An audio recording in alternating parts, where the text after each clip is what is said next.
Agora a atividade que tem, o seminário que tem um título de multidisciplinaridade e a especificidade da prática do psicólogo em saúde mental no trabalho.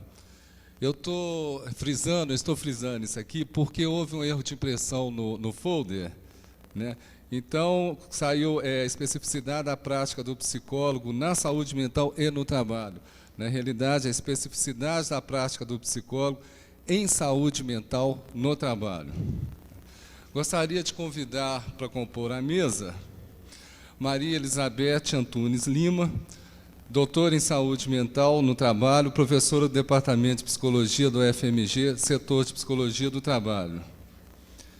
Gostaria de... Deixa aberto.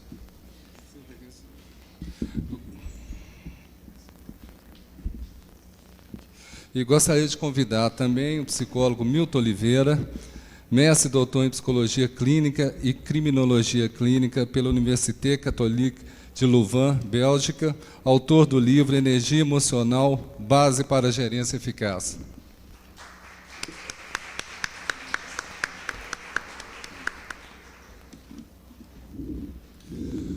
Bom, nós vamos, nessa mesa, trabalhar da maneira como vem ocorrendo. Eu vou franquear a palavra inicialmente para a Beth, depois para o Milton, e aí a gente abre para o debate. Ok? Bom, antes de tudo, eu queria agradecer o convite, né, que me foi feito pelos membros do CRP, no sentido de trazer um pouco da minha experiência, do meu trabalho na área de saúde mental no trabalho, né, psicopatologia do trabalho para alguns, e pela confiança que me foi depositada, né, de estar participando desse evento, que eu sei que está sendo um evento que está atingindo toda a 4ª região, né. Então, para mim, é uma honra estar aqui, e eu me preparei para falar para vocês num tempo um pouco mais curto, porque eu não sei quais são exatamente as necessidades do grupo. Eu gostaria que, na hora do debate, então, a partir do que vocês esperam, né, de mim, que vocês, então, coloquem as questões e eu, na medida do possível, vou tentar responder. Então, eu me preparei para um tempo um pouco mais reduzido, justamente porque eu acho que o momento mais rico é o momento do debate, das questões, e eu queria que a gente estabelecesse aqui essa troca. A minha experiência é mais na área de saúde mental no trabalho, então eu me sinto à vontade dentro desse tema, principalmente porque eu acho que, para se atuar nessa área, é preciso que seja dentro de uma equipe multidisciplinar. Então, essa questão de não só teorizar como viver uma prática, né, dentro de equipes multidisciplinares, para mim é o meu cotidiano.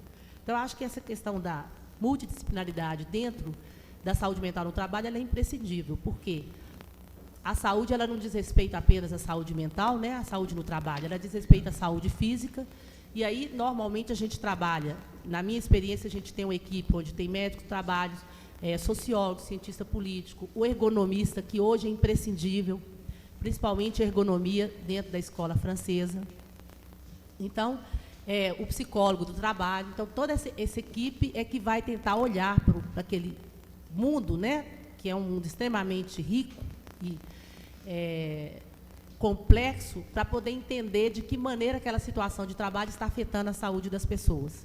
Agora, essa multidisciplinaridade ou interdisciplinaridade para alguns, hoje, de uma maneira, inclusive, mais pertinente, uma transdisciplinaridade, porque a gente vai, na verdade, essas disciplinas, elas se interpenetram, né? À medida que a gente vai criando um conhecimento comum nessa equipe, a gente vai percebendo que não há interferência da atividade de uma disciplina no outro, da atividade de um profissional na atividade do outro. Pelo contrário, elas são extremamente complementares e o olhar de cada um para aquela mesma situação, ele tem uma especificidade. No nosso caso, da área de saúde mental no trabalho, a nossa especificidade é olhar principalmente para a organização do trabalho. Então, o que eu chamo de organização do trabalho? Eu chamo de organização do trabalho tudo que tem a ver com a maneira como o trabalho está dividido, o que cabe a cada um fazer, qual que é o conteúdo do trabalho que cabe a cada pessoa realizar, o que fez com que aquela pessoa escolhesse aquele tipo de trabalho, o que ele significa para ela, qual que é o ritmo que é imposto àquele trabalho, quais são as exigências de qualidade, de produtividade, de que maneira é feito o pagamento, por exemplo, se naquela empresa tem uma política de pagar em função dos resultados econômicos, quer dizer, os setores que produzem mais têm uma participação nos lucros ou não. Toda a questão das políticas de pessoal, que hoje a gente está vendo aí, só nessa última década a gente já viu, desde os programas de qualidade total, passando pela reengenharia, agora esse novo modelo, né, baseado na inteligência emocional, quer dizer, todas essas políticas que vão chegando nas empresas, o que elas significam, como é que elas são implantadas, que impactos que elas têm sobre as pessoas, quais são as possibilidades de promoção, qual é o tipo de relacionamento que existe entre os pares, na hierarquia também, entre a gerência e os subordinados, quando essas pessoas têm contato direto com o cliente, qual que é a relação com o cliente. Então, de uma maneira bem sintética, e eu acho que já deu para ver que é complexo, é esse o campo que a gente entra na área de saúde mental no trabalho. O médico e o ergonomista, normalmente, eles vão atuar mais nas condições de trabalho. Isso não significa que eles não vão tocar na organização, porque à medida que a gente vai trabalhando naquela situação, vai sendo construído um conhecimento que é coletivo, junto com os próprios trabalhadores e com esse coletivo de pesquisadores também. Então, eu, enquanto psicólogo, também tenho que entender das condições físicas de trabalho, né? E o que eu estou chamando de condições físicas envolve tanto os aspectos mais físicos, como iluminação, ruído, etc., mas envolve também as condições ergonômicas, químicas e biológicas. Se você está trabalhando, por exemplo, no hospital, você vai ter que avaliar, por exemplo, problemas de bactérias, de vírus, o contato com determinados elementos que podem afetar a saúde daqueles trabalhadores. Então, todos esses elementos que o médico e o ergonomista olham e estudam em primeira mão, a gente também entra no decorrer do processo. Só que, no primeiro momento, o meu olhar é para a organização do trabalho, para esses elementos que eu trouxe aqui, enquanto o médico e o ergonomista vão olhar, basicamente, para as condições. E, à medida que a gente vai construindo aquele conhecimento, a gente vai se aproximando. Então, para mim, é importante entender das condições, como depois eles vão querer entender também da organização para poder formular, né, uma concepção mais geral sobre o problema. Agora, é muito importante também para nós entender de qual trabalho que nós estamos falando. Então, a primeira coisa, eu entendo o trabalho, né, como uma atividade que é histórica e socialmente determinada. Então, não existe um trabalho flutuando lá. Ele está localizado no momento histórico, numa dada sociedade. Tá? Então, para mim, é fundamental, em primeiro lugar, entender de qual trabalho, em qual setor, né, que a gente vai atuar, qual é o impacto, quais são os impactos, né, quais são os impactos desse momento histórico sobre esse tipo de trabalho, sobre essa forma específica de organização desse trabalho. Então, eu antes de mais nada, tento localizar social e historicamente o trabalho que eu vou estudar. Então, esse é um dado fundamental. Outro dado que vem junto é que a questão da saúde e da doença, para mim também, esses dois processos, né, que são tão interligados, saúde e doença, também são processos social e historicamente determinados. Então, eu pego a questão da saúde mental e a questão do trabalho, tento integrar ambos, né, naquele contexto que eu vou estudar, mas considerando que eles fazem parte de um determinado momento histórico. Ou seja, eu não trabalho com nosologias clássicas dentro da psicopatologia, eu não trabalho com manuais de psiquiatria, porque eu entendo que o adoecimento mental também, ele é processual e ele depende de momentos da história. Então, ele vai modificar de acordo com o contexto. Mesmo que sejam sintomatologias parecidas com aquelas nosologias mais clássicas, elas vão ter nuances que vão revelar aquele momento histórico, né? Aquela situação específica que eu estou analisando. Bom, então, essa questão da determinação histórico-social é uma base fundamental. Isso aí, toda equipe tem que estar baseada nisso, porque se tiver alguém, né, dentro dessa equipe que eu falei, multidisciplinar, que parte de uma perspectiva diferente, né, se isso não for um aspecto que seja do senso comum na equipe, isso vai dar conflito, né, porque pode aparecer alguém que entenda que o trabalho possa ser analisado da mesma maneira, em contextos diferentes, que as soluções que são apresentadas aqui podem ser generalizadas para outras situações. Não, para nós, cada caso, a gente é condenado ao estudo de caso. Cada caso é único, a gente tem que entender aquele tipo de trabalho, naquele setor, naquela empresa X, na cidade X, no país X, de uma maneira bem específica. É claro que, a partir de uma experiência mais vasta, a gente vai acumulando dados que nos permitem fazer determinadas generalizações. Mas o nosso método é basicamente indutivo. A gente parte de uma realidade concreta e vai chegar nas generalizações. A gente nunca parte de um modelo, de uma generalidade e tenta aplicar numa dada realidade. É sempre daquela realidade que a gente retira os elementos para compreendê-la. Então, um aspecto importante é que a gente vai se basear no saber prático daquele grupo que a gente está, com quem a gente está trabalhando, que a gente está fazendo o diagnóstico, que vai fazer algum tipo de intervenção. Qual que é o conhecimento que esses trabalhadores têm a respeito do seu próprio trabalho e da maneira como esse trabalho afeta a sua saúde. Então, esse é um elemento fundamental para nós. Existe um saber prático, a gente parte desse saber e dessa racionalidade que essas pessoas têm, que muitas vezes não coincide com o saber, aliás, na maioria das vezes não coincide com o saber teórico, acadêmico, mas é imprescindível e ele tem que ser somado ao saber teórico acadêmico para que a gente tenha um diagnóstico global da situação. Então, a gente parte desse princípio de que o trabalhador, seja em qualquer contexto, tá? Mesmo que você esteja trabalhando com pessoas que tenham o primário, eles têm um conhecimento que eles adquiriram na prática, não é o conhecimento teórico, acadêmico, conceitual. E essa experiência ela é fundamental para a gente estabelecer o diagnóstico. Então, a gente parte desse princípio, de que eles têm um conhecimento que tem que ser resgatado. E, junto com os pesquisadores, e esse conhecimento prático que a gente retira do grupo de trabalhadores, a gente vai construindo coletivamente um conhecimento sobre o processo de saúde e doença. De que maneira esse trabalho afeta esse grupo do ponto de vista da sua saúde, mas uma construção coletiva. As medidas preventivas também, elas são construídas coletivamente. A gente nunca traz ideias de... Pode até sugerir, porque à medida que a gente vai adquirindo experiência, dá para transpor e fazer determinadas generalizações, mas só a nível de sugestão para o grupo, porque sempre as medidas de prevenção ou as formas de tratamento possíveis daquela situação, a gente retira do grupo também. Isso é construído... o que eu estou chamando de coletivo envolve o coletivo de trabalhadores e o coletivo de pesquisadores também. Bom, agora é importante entender que os pesquisadores eles têm um papel fundamental. Quando eu falo da inteligência prática, né, e daquele conhecimento que é adquirido da experiência, eu não estou dizendo que o conhecimento teórico acadêmico não seja importante. Senão eu não estaria na academia, eu sou professora na universidade, é porque eu acredito que esse conhecimento seja importante. Mas eu acho que ele só é importante quando ele se soma com esse conhecimento prático, porque ele não abrange essa experiência. Por mais que se estude dentro das universidades, por mais que a gente faça pesquisa, a gente nunca tem um acesso à totalidade da riqueza e da complexidade de uma situação de trabalho. Só junto com os próprios trabalhadores é que a gente consegue construir. Então, a gente tem um papel fundamental de depois criar todo o corpo teórico conceitual em cima daquele conhecimento que está sendo construído. Então, ele se soma com o conhecimento prático. Agora, esse conhecimento prático, eu acho importante chamar a atenção, porque, principalmente aqui, na nossa cultura, ele é muito desvalorizado.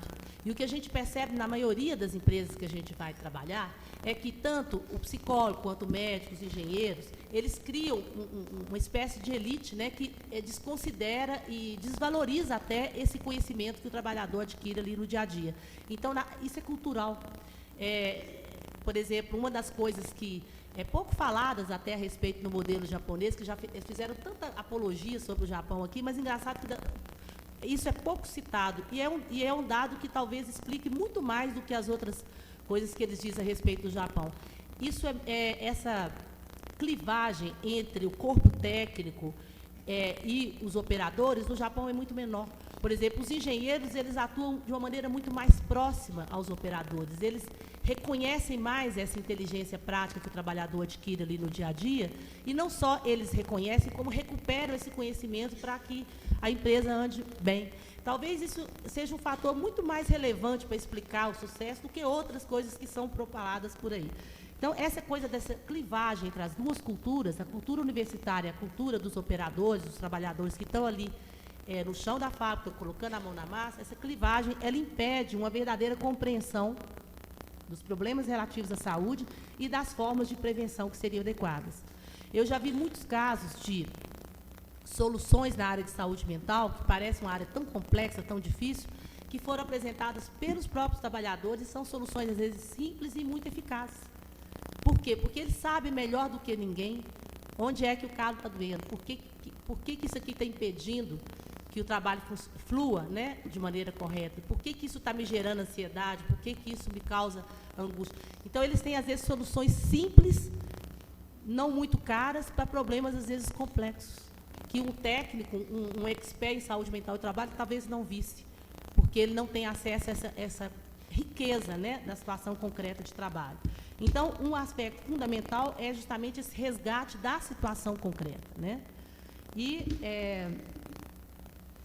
um ponto importante que eu não queria deixar de abordar aqui é que a gente tenta entender mais a organização real do trabalho. Porque quando eu falo organização do trabalho, eu não estou falando de uma organização no nível de como que ela é planejada. Não é organização planejada, é organização real, é como é que ela se dá na situação de trabalho. Isso é meio complicado para nós psicólogos, porque a gente tem uma formação muito enviesada no sentido de entender a organização formal e o que é prescrito. É muito comum o psicólogo basear toda a sua atuação dentro de uma empresa naquelas descrições de cargo. Aquelas descrições de cargo, elas são importantes? São, mas elas não são suficientes, elas jamais conseguem abarcar toda a riqueza da situação real. Então, um aspecto fundamental para nós, e que eu acho que a ergonomia nos ajuda muito nisso, e trabalhar numa equipe multidisciplinar, onde tem ergonomistas, está me ajudando muito, porque eu estou cada vez mais eliminando esse viés da minha formação, é que a gente tem que buscar ir a campo e conhecer o que a pessoa efetivamente faz, como faz, e não aquilo que foi determinado que ela fizesse, não o que foi planejado. Então, o resgate que a gente tenta fazer o tempo todo é da organização real do trabalho. Essa, sim, é mais difícil da gente compreender, ela é muito complexa, mas só a partir dela que a gente vai retirar os elementos para fazer uma boa prevenção nessa área. Bom, um aspecto também que eu acho que não pode deixar de ser dito é que, atualmente, a gente está passando por transformações muito grandes no mundo do trabalho, né? Ao ponto de alguns autores falarem de uma terceira revolução industrial. A questão da globalização não é mais um mito, não é um modismo, não é uma palavra nova que se inventou, é uma realidade que nos afeta cada dia, cada momento, né, do nosso cotidiano. Então, isso significa que a coisa fica complicada cada vez mais para a gente atuar. Se atuar numa realidade globalizada, onde os problemas que ocorrem aqui podem estar afetando, né, às vezes, o problema que você está tratando aqui, a origem dele está num outro local. Por exemplo, só para exemplificar de uma maneira prática, eu participei de uma auditoria numa empresa que produz peças de automóvel, e a maior parte dos problemas que estavam ocorrendo do ponto de vista da saúde daqueles trabalhadores vinham do sistema de just-in-time que tinha sido implantado na empresa mãe, a empresa cliente. Então, a empresa cliente, ela impunha um ritmo, a partir, inclusive, do just-in-time, né, porque tinha que ser a quantidade de peças X, na qualidade X, na hora X, então uma pressão muito grande que esses trabalhadores estavam sofrendo, em função de um modelo que estava sendo implantado na empresa cliente. Então, às vezes, você está tratando uma questão aqui, o problema está lá. Essa empresa cliente, por sua vez, ela está concorrendo num mercado mundializado. Então, nesse momento da globalização, acho que a gente tem que ficar atento e mais humilde, inclusive, porque é uma realidade muito complexa, muito difícil, muito dolorosa, e que ainda está acontecendo, que a gente não tem ainda nenhum recuo para avaliar. Porque você pode estar avaliando de maneira equivocada, na medida que é um processo que está acontecendo ainda. Não é um objeto suficientemente maduro para a gente analisar, né, de maneira adequada. Mas ele é concreto, ele é real, e está acontecendo em cada momento da nossa vida e nas empresas que a gente entra. Então, isso significa que a realidade se tornou muito mais complicada e que a gente tem que ser mais humilde nas propostas, né, e nas possibilidades de solução, porque os limites são muito maiores. Agora, por outro lado, a gente só pode atuar numa realidade que a gente conhece. Então, se a gente parte para estabelecer medidas de prevenção e agir numa realidade que ainda é desconhecida para a gente corre o risco de causar mais mal do que bem. E é uma das coisas que eu tenho visto também muito por aí. de pessoas chegarem de maneira desavisada, né, sem um diagnóstico mais completo da situação, considerando o que eu acho fundamental, esse ir e vir entre a realidade maior, global, e aquela situação concreta ali de trabalho. Esse constante ir e vir tem que ser feito para você ter uma visão mais completa da realidade. Então, às vezes, grupos que não têm essa condição, ou não pretendem fazer isso, acabam estabelecendo medidas que, ao invés de favorecer a saúde, têm piorado. Eu já peguei casos assim, em que, após uma intervenção, visando, por exemplo, reduzir, uma coisa que eu tenho trabalhado muito nos últimos anos, o problema de lesão por esforço repetitivo, né, que é uma das doenças desse mundo globalizado, uma das consequências dessa globalização, às vezes, uma intervenção ter gerado, justamente para evitar, para prevenir a LE, ter gerado o oposto. Aumentou a quantidade de casos de LE. Por quê? Porque o tipo de intervenção, ela foi num dos aspectos do problema. Por exemplo, é muito comum que se faça a intervenção nas condições de trabalho, nas condições ergonômicas, esquece da organização do trabalho. E aí, o problema relativo à organização, ele se intensifica e o problema pode ficar ainda mais grave. Não que as pessoas sejam mal intencionadas, eu não acredito nisso. Eu acho que quem vai tentando fazer o melhor e dar o melhor de si. Mas eu acho que se você não tiver uma compreensão mais completa dessa realidade, você pode, com a melhor das intenções, provocar o oposto do que pretendia.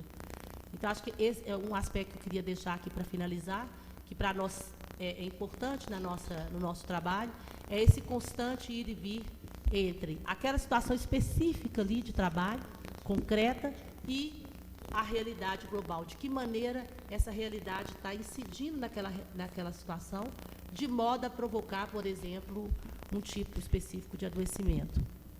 Então, o que a gente está assistindo hoje, nesse final de século, né, é justamente a presença de vários tipos de epidemias, né? Não é só a epidemia de LE.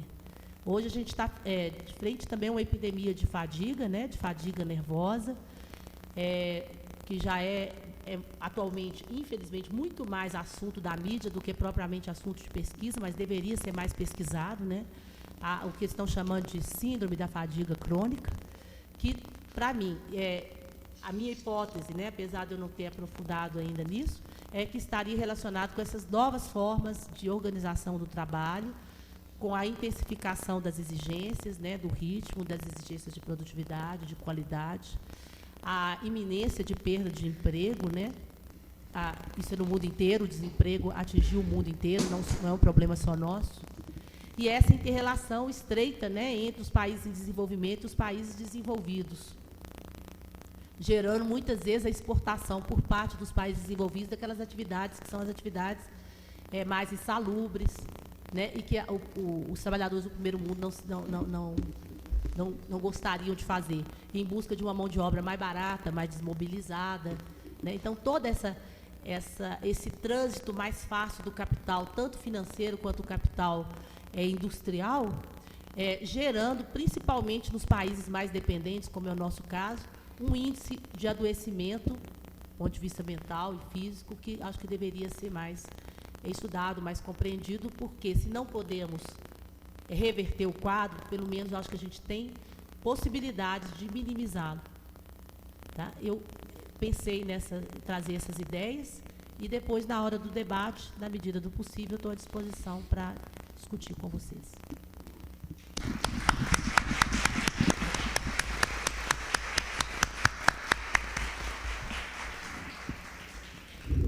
Obrigado, Beth. Eu acho que vai ter muita coisa a ser discutida mesmo, né? Bom, agora eu vou passar a palavra para o Milton. Ele trouxe uma parafernália aqui. Vamos ver o que ele vai fazer com ela. Eu estou rindo aqui pela conversa preliminar que nós tivemos. Na realidade, eu não sabia, houve um problema de comunicação, que eu ia participar de um debate. Haviam me pedido uma palestra, eu havia combinado, uma crítica da psicologia contemporânea, e essa crítica da psicologia dos fundamentos, essa crítica aplicada à organização do trabalho, ou ao comportamento organizacional, como se diz. E, de repente, de 2 horas eu vou ter 20 minutos, meia hora. Então, eu tive que reprogramar ali. Enquanto a professora falava, eu rapidamente me reprogramei. A parafernália. Eu queria dizer o seguinte, eu não sou da universidade, infelizmente. Eu sou muito antigo na psicologia, já fiz mais de 30 anos de formado. E, quando estudante, eu fui militante político. E, quando me formei, eu era da universidade, mas de um período muito bravo. E eu tive a infelicidade, ou a felicidade, não sei, de ser expulso da universidade na época, da Universidade de Brasília, junto com 50 e tantos professores. Então, eu sou um acadêmico frustrado. Mas a minha formação foi acadêmica, eu me sinto estudando muito, procurando muito. E eu vou falar algumas coisas muito polêmicas, que até pode desagradar o auditório. Mas eu estou dizendo que eu não sou um acadêmico, porque hoje eu sou um homem da prática. Há 30 anos que eu trabalho com desenvolvimento gerencial, desenvolvimento humano nas organizações, e a coisa que mais me chama a atenção, para nós, colegas psicólogos, eu vou usar uma expressão grosseira, bruta, dura, talvez difícil de aceitar, mas é a nossa absoluto despreparo para lidar com a nossa realidade de organização. O psicólogo sai da escola com uma visão absolutamente acadêmica, não responde definitivamente às necessidades empresariais e, pior, é usado muitas vezes como instrumento de poder, é usado muitas vezes como instrumento de dominação da hierarquia organizacional. Então, eu queria comentar alguns... nós estamos num momento de muita mudança. Eu tenho dito, nos últimos 4, 5 anos, eu tenho perdido muita noite de sono. Eu, praticamente, tudo que aprendi na universidade, de repente, com a reviravolta da ciência, eu estou até escrevendo um segundo livro, que já dei o nome para o livro. Ou me ensinaram tudo ao contrário, ou eu aprendi tudo errado. Porque todos os conceitos básicos que eu aprendi mudaram. O conceito de equilíbrio, o conceito de energia, o conceito de competição, o conceito de tempo. Durante anos e anos eu achava que era um intelectual avançado, e quando falava de tempo, eu tinha lido Einstein, eu falava, não, o tempo é relativo, porque o tempo é uma criação da imaginação humana, o tempo é uma criação fenomênica, o tempo não existe. Quando a física moderna diz que não consegue entender como uma pessoa brilhante como Einstein pode ter cometido um erro tão grosseiro. A única coisa real na nossa vida é o tempo. O tempo é inexorável. O tempo é que marca os eventos. Então, só para mudar a concepção de tempo, eu tive que reestudar uma porção de coisa. Eu aprendi desde cedo que a gente tem que procurar o equilíbrio. A física moderna diz que qualquer corpo em equilíbrio não evolui, que tudo só evolui se for longe do equilíbrio. Eu aprendi, baseado na visão clássica do Darwin, que a competição é que faz a evolução da natureza. Quando a gente pega hoje, pega Prigogine, pega todo o pessoal mais avançado, eles vão dizer exatamente o contrário. Não existe competição na natureza. A natureza e o universo existe uma co-evolução. Todos os fenômenos têm uma evolução no tempo, têm uma evolução no espaço, e nenhum fenômeno é isolado. Todos os fenômenos se interdependem. Então, eu vou resumir muito o que eu tinha preparado. Eu vou falar isso aqui, mas eu vou falar em pé. Está ligado isso aqui? Vocês estão ouvindo? Ô, gente, olha, eu tinha preparado, como diz o Ricardo aí, uma parafernália. O primeiro ponto que eu queria comentar é que nós, psicólogos, fomos muito utilizados. A chamada psicologia organizacional, desde o tempo, a psicologia do trabalho, desde o tempo que ela se iniciou, baseado muito em Taylor, baseado muito em Fayol, baseado muito numa certa concepção humana que marca muito o pensamento clássico, a gente admitia que o homem, sendo um ser racional, o homem sendo um ser intelectual, competia a nós psicólogos, uma coisa que pessoalmente eu detesto e sou contra, me desculpe, é um ponto de vista pessoal, a tal de seleção de pessoal. Nós selecionávamos as pessoas mais inteligentes e a empresa acreditava que, tendo as pessoas mais inteligentes com uma grande competência técnica, nós teríamos uma organização absolutamente eficaz. Então, a redução era extremamente simples. Eu tinha que ter pessoas muito inteligentes e muito treinadas tecnicamente. e como está dizendo a professora, ignorando o aspecto histórico, ignorando o aspecto de poder, ignorando o aspecto ideológico, ignorando tudo. Era uma redução brutal. E muita gente, quando nos critica, nós psicólogos que trabalhamos em organização, eu já tive muito debate na universidade, periodicamente eu sou convidado a debater na universidade, e tenho debatido muito. Os próprios professores da universidade acham que a grande tarefa do psicólogo é fazer seleção pelo teste de QI, ou por teste de aptidão.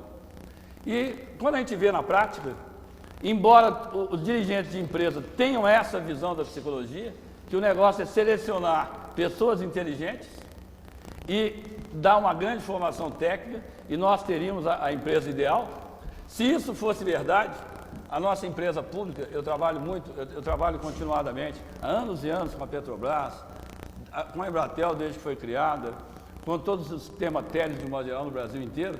As nossas empresas, apesar da televisão falar em contrário, essas empresas são altamente técnicas.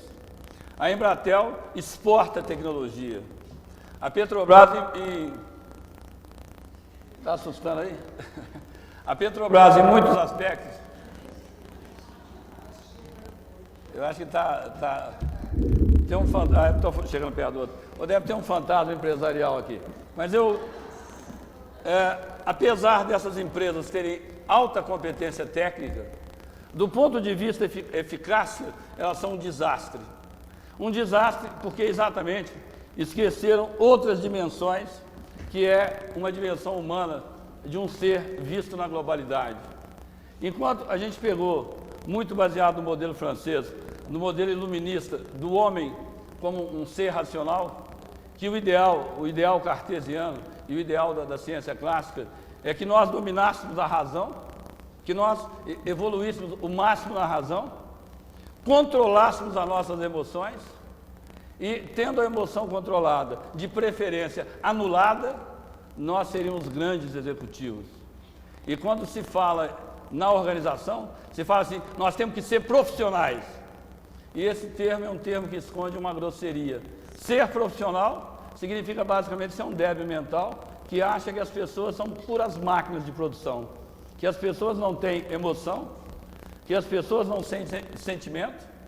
E o que eu percebo, que se investe muito no desenvolvimento técnico, e inegavelmente o processo revolucionário, o golpe de Estado aí, evoluiu muito as nossas empresas, a Petrobras, os sistemas elétricos, os nossos sistemas foram criados num período de Guerra Fria.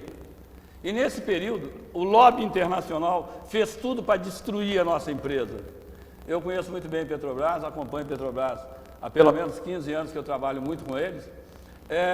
A Petrobras não teria sobrevivido se os militares não tivessem investido muito no desenvolvimento da competência técnica em matéria de petróleo. O que acontece é que nós desenvolvemos muito a competência técnica e esquecemos completamente aspectos da cultura organizacional, aspectos das relações de poder interna, aspectos da relação interpessoal. Então, nós temos empresas realmente técnicas e eu, pessoalmente, fico trabalhando aqui nesse aspecto porque são empresas muito cheias de conflito. E eu tenho procurado tentar entender esse fenômeno, por que as empresas desenvolveram muito tecnicamente e por que não acreditaram numa dimensão maior da pessoa humana.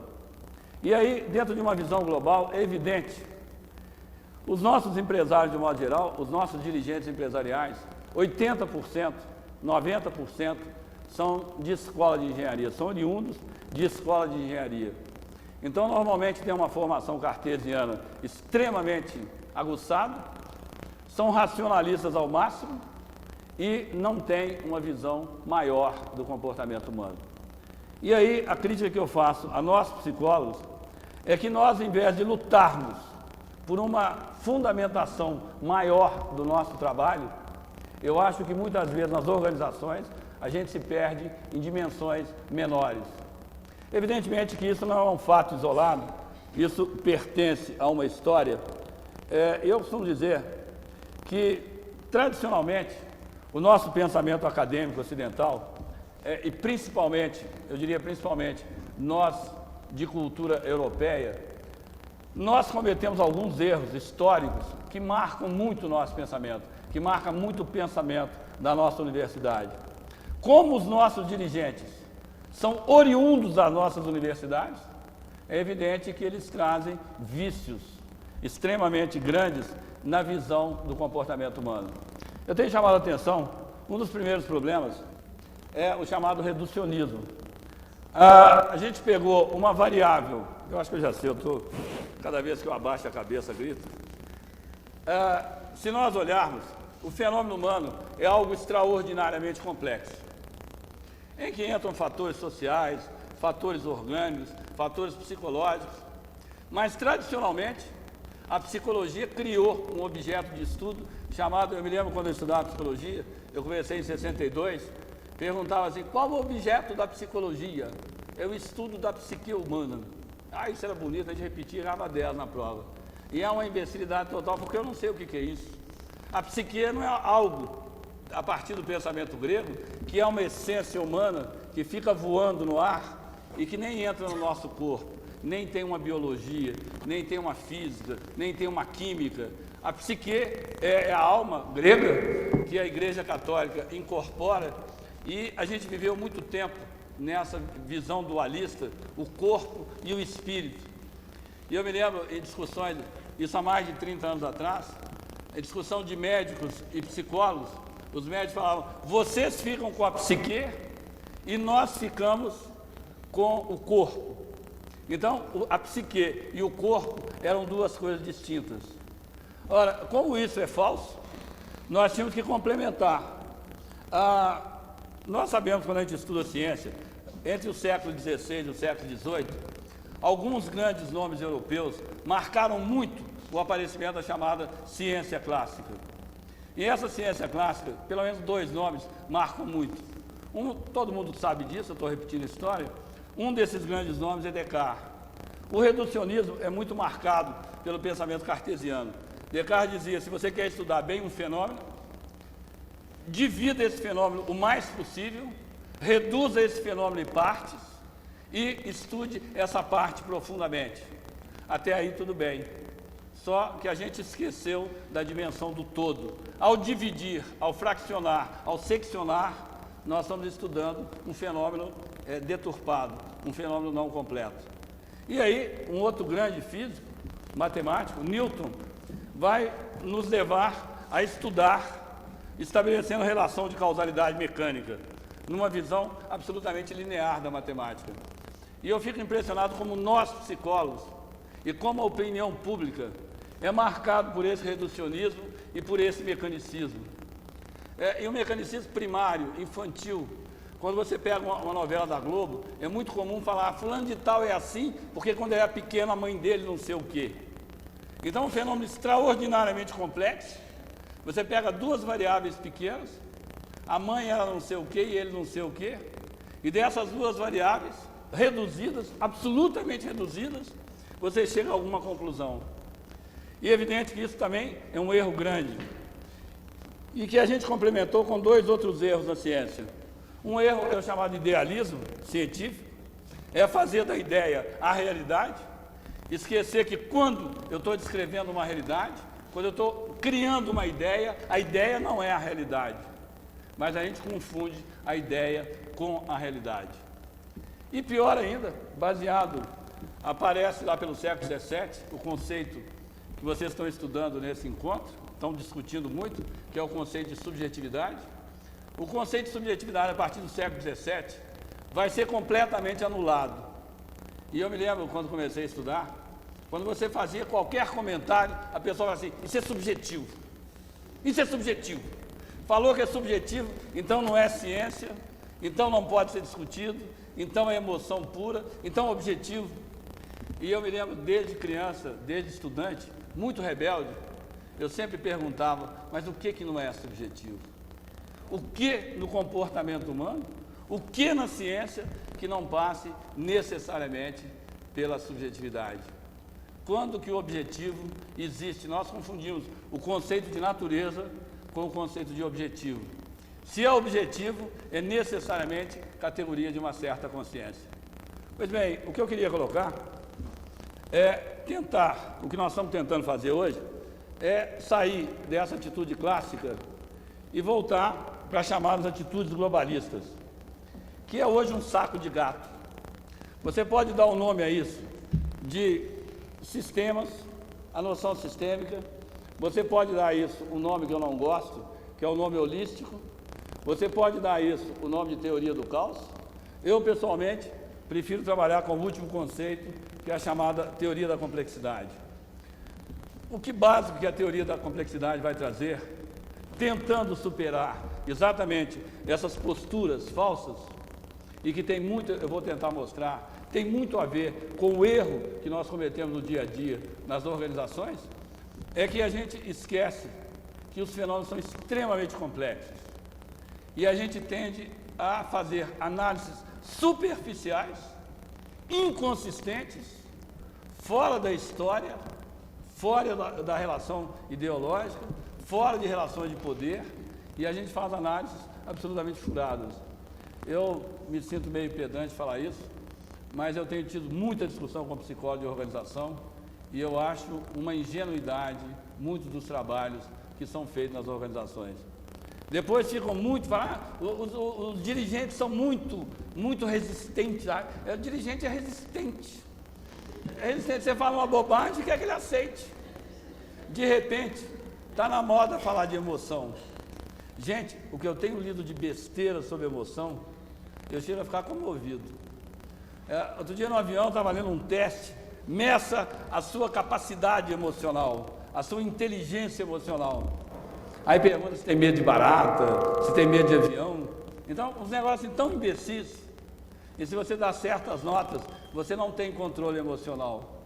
Agora, pegar algo extremamente complexo, que a ciência hoje não sabe nem definir bem o que é emoção.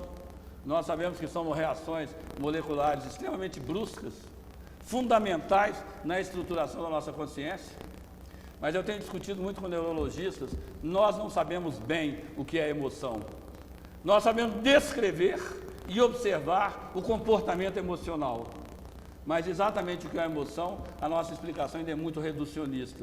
Ou eu reduzo ao aspecto comportamental, ou eu reduzo ao aspecto neurológico, ao aspecto dos neurotransmissores, ou a gente reduz a alguma dimensão. Mas a visão básica da emoção como energia na nossa vida é algo muito recente na psicologia. É uma das coisas que eu tenho apanhado muito, porque é muito pouco estudado. Eu tenho procurado bibliografia e só acho coisa reduzida. Ou é a descrição do comportamento, ou é uma descrição do fenômeno bioquímico, mas não há um estudo ainda de integração do bioquímico com a consciência. Esse momento da passagem do orgânico para a consciência, a gente sabe descrever muito bem o processo. Das amígdalas até o córtex, passando pela região subcortical, a gente descreve o problema muito bem, mas a gente não sabe explicá-lo muito bem. Então, o que eu queria colocar é essas três formas de reducionismo que vão marcar muito e que tem a ver com o que nós estamos falando. Ora, eu vejo um homem pelo aspecto biológico, ora, eu vejo... Porque o reducionismo é perigoso, porque quando o médico mostra o homem é um ser bioquímico, isso é uma verdade, nenhum de nós vai contestar que o homem seja um fenômeno bioquímico. Apenas que isso é uma pequena parte de uma realidade extremamente complexa. Quando o sociólogo, o antropólogo fala assim, o homem é fruto do social, isso é verdade. Nenhum de nós vai discutir que o homem é fruto do social. Mas o que é o social? O que é fruto? Na realidade, é verdade, mas uma verdade que dita como absoluta é absolutamente superficial. Ou nós, psicólogos, vamos ficar muito baseados aqui no aspecto psicológico. Eu, depois de 30 anos de formado, eu me lembro quando eu cheguei de bolsa, há 20 e tantos anos atrás, eu sabia muita psicologia. Eu dava aula de psicologia com uma segurança fantástica. 30 anos depois, eu tenho uma insegurança total, não sei nada de psicologia. Se vocês me pedirem para definir o que é o fato psicológico, eu vou enrolá-los, eu vou trazer o simbólico, eu vou trazer a linguística, eu vou trazer aspectos, dimensões do funcionamento do córtex, eu vou trazer 1000 dimensões. Mas nós não sabemos exatamente o que é, não sabemos nem o que é a vida. Então, o que eu tenho procurado fazer, e o que eu queria discutir com o grupo, eu tinha preparado, e não vamos ter tempo, é isso aqui eu vou passar. Na realidade, na nossa tradição, os temas mais comuns, é o que eu tenho trabalhado muito na organização, os temas mais comuns da nossa vida, que é sobre o nosso corpo, que é sobre a morte, que é sobre a sexualidade, que é sobre os sentimentos e as emoções, que é sobre relações de poder, isso tudo foi associado com coisa ruim, com pecado, com indevido, e nós estamos muito mal preparados para viver isso tudo. Eu, educador há 30 anos, eu até quando vejo a palavra sexo ali, uma dificuldade pessoal, eu penso assim, se eu que estudei psicologia a vida inteira, não sei o que é isso, não, mas estudei isso a vida inteira, tenho dificuldade, porque eu falo com o maior orgulho, eu tenho 2 filhas que estão se casando agora, eu tenho uma filha de 24 e uma de 26 anos, e eu falo com o maior orgulho, eu jamais reprimi a sexualidade das minhas filhas, jamais, e provo, eu nunca conversei o assunto com elas, eu nunca reprimi, a repressão foi a própria negação. Eu até costumo contar um caso que me marcou muito. Eu estava com a minha filha menor, era bem garotinha na época, estava assistindo televisão com ela, quando apareceu um filme de educação da sexualidade por causa da AIDS. E aí tinha uns bonequinhos lá, computação eletrônica, uns bonequinhos transando. E eu de mão dada, assistindo uma transa de bonequinho. Aí eu perguntei assim, o que eu tenho que fazer? Eu tenho que ser espontâneo. Aí fiquei na maior espontaneidade. Suava, apertava a mão dela. Aí de repente ele vai mostrar o perigo da relação anal, porque dá a ulceração, dá o sangue. Eu falei, mas isso é demais. Não, mas eu tenho que ser espontâneo. Aí não mudei o canal, sofri. 5 minutos eu tive a sensação de que foram 2 horas. Aí acabou o filme, deu um alívio. Aí eu perguntei assim, e se ela me fizer uma pergunta? Aí eu tenho que ser espontâneo.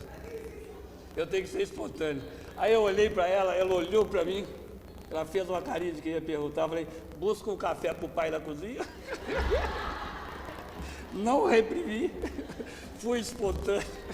Então eu estou brincando, porque se eu como educador tive essa dificuldade, imagina a grande parte, a grande maioria da população. Então o que eu tenho insistido, que nos falta para trabalhar na organização, 2 pontos, eu perdi a canetinha eletrônica aí. Em cima aí, ó. Em cima. Primeiro, eu tenho debatido muito com o curso de psicologia, é impressionante como a nível de graduação, como parece que não existe a relação de poder. Quantas vezes o psicólogo entra na organização e nunca leu um artigo sequer sobre teoria do poder. Tem uma visão da teoria do poder absolutamente ingênua.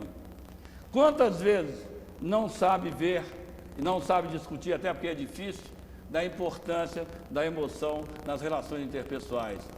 E como esses temas estão juntos, como o poder amassa as nossas emoções, como o poder reprime as nossas emoções nas organizações. E por aí, então, não vai dar tempo, mas eu vou pelo menos projetar a ideia básica. 2 autores bem atuais, que marcam muito a física contemporânea. Um é um físico inglês, muito considerado, chamado David Bohm. David Bohm. Esse David, eu estou falando o nome do outro. Esse camarada vai trazer uma tese muito interessante, em vários livros dele, mas um livro muito interessante, ele coloca a seguinte ideia: tanto o observador como o observado são aspectos que se fundem e se interpenetram de uma realidade total que é indivisível e não analisável. Essa que o observador e o observado estão juntos, isso a gente nem discute. Agora, que faz parte de uma totalidade indivisível, é quase dizer, é impossível fazer ciência. O que nós fazemos são pequenas descrições, pequenas compreensões de uma dimensão muito grande que é o universo e que nós estamos longe de entender. E principalmente, porque historicamente, eu estava colocando, nós pegamos a física como modelo, a física como protótipo de ciência, e vamos aplicar todos os princípios da física para compreender o fenômeno humano. E é uma forma de reducionismo extremamente perigoso. E interessante é que recentemente no maior físico da atualidade, eu achei uma frase que me marcou muito e que eu queria exatamente discutir no que nós estamos colocando. O Prigogine, que é um prêmio Nobel de Física e de Química, ele vai colocar uma frase, eu queria discutir uma frase, que eu acho muito importante para nós psicólogos, sairmos do mecanicismo, sairmos do reducionismo e termos uma visão de intercomplementaridade, uma visão de trabalho em equipe. O primeiro ponto que ele vai dizer, a primeira parte da frase, a origem da vida, que permanece ainda como um mistério, a origem da vida ainda é um mistério, nós não sabemos exatamente o que é vida. Nós sabemos explicar a transformação molecular de corpos, a complexificação dos corpos, a evolução dos corpos, mas vida nós não sabemos o que é. E aí que eu acho importante. Entretanto, é claro que a articulação entre a física e a química e a biologia não passará por uma fisicalização da vida.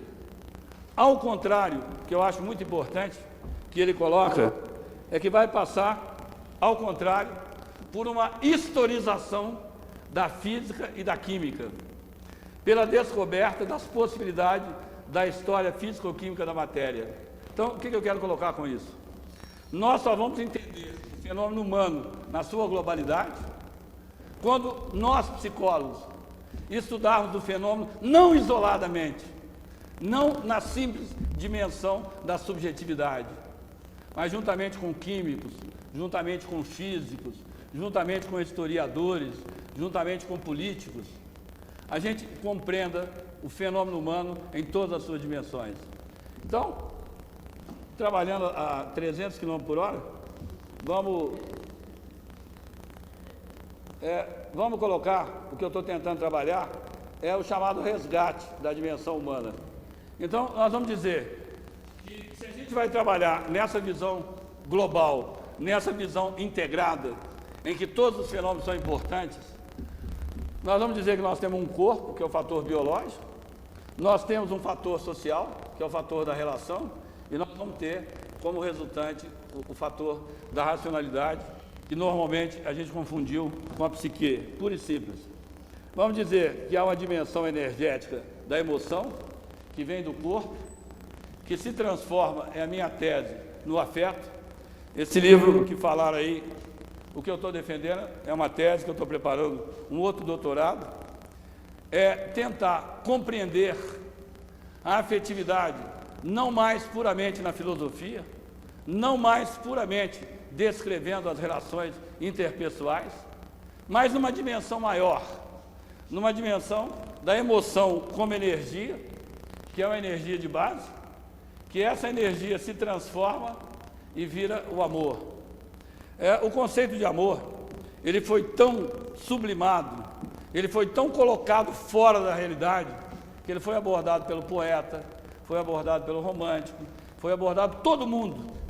Mas como era algo subjetivo, como era algo ligado à emoção, isso não é objeto de ciência. E nós estamos vendo que tudo no nosso corpo, tudo na nossa vida pode ser objeto de ciência. O que nós temos é que adequar um pouco os conceitos de ciência. A ciência deixou de ser matemática, deixou de ser determinista, e nessa visão moderna ela é apenas probabilística. A matemática, não existe mais matemática linear enquanto ciência, a matemática é não linear e não existe determinismo e nem existe acaso. Na realidade, há uma relação direta entre os dois. Nós somos ao mesmo tempo acaso e nós somos ao mesmo tempo limitados. E aí, terminando, eu projetaria a última... não terminei aqui. Então, a partir de que a criança canaliza a emoção para a figura feminina, a figura da mãe, ela vai entrar no simbólico, vai desenvolver a linguagem e vai desenvolver a racionalidade. Eu, pessoalmente, defendo que, ao invés de dizer o homem é um ser racional, eu, pessoalmente, defino como um animal que criou o afeto. E, a partir do afeto, desenvolveu a racionalidade como instrumento de ação. A racionalidade não é aquilo que nos define, a racionalidade é o instrumento que nós usamos na natureza. Nos define como ser, mas apenas uma dimensão. Porque Você não entra na racionalidade se não entrar primeiro no afeto. A criança que não entrar no afeto, que não tiver uma função, uma visão, uma vivência simbiótica com uma figura materna, da qual ela vai se separar, ela não forma o racional. Então, se o afetivo é anterior à razão, eu pessoalmente prefiro, mesmo errado, dizer: nós não somos um ser racional, nós somos um ser de amor, nós somos um ser de afeto, que usamos a razão como instrumento da nossa relação. Nós somos um animal como todos os outros, apenas que ao usar a razão como instrumento, a gente transcende da natureza. A gente entra na noção de tempo, entra na noção de espaço, entra em uma série de noções que nenhum animal entra, porque ele não tem identidade. Então, para acabar, a última transparência prometida, a interdisciplinaridade, a necessidade de equipes interdisciplinares, de biólogos, neurologistas, neurocirurgiões, físico, químico, médico, antropólogo, sociólogo, historiador, psicólogo, psicanalista, filósofo, etc. Você colocou muito bem o problema do economista, o problema de tudo. Eu acho que o grande problema da universidade é que a estrutura acadêmica é profundamente reducionista. E como reducionista, ela cai num corporativismo. Nós comentávamos há pouco o corporativismo dos administradores. Eles acham que eles são donos da administração. Qualquer coisa que tiver administração, eles são donos. Recentemente, um rapaz da minha equipe escreveu um artigo que saiu publicado na revista TID de São Paulo. O nome do artigo chamava Administrando as Emoções.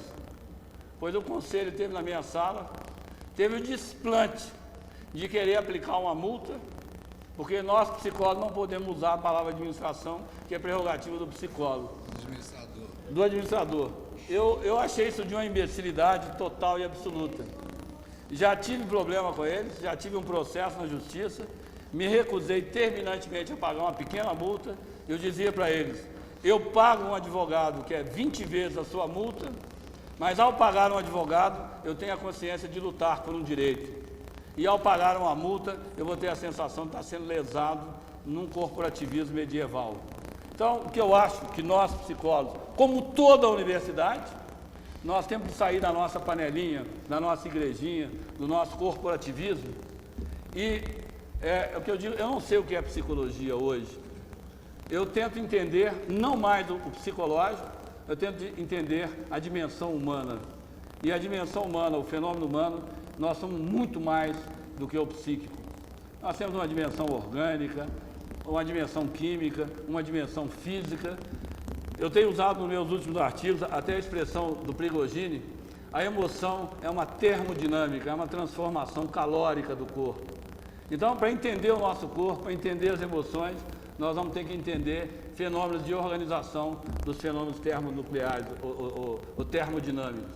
Porque nós somos um ser extremamente complexo, onde os fenômenos físico-químicos tomaram uma dimensão extremamente grande.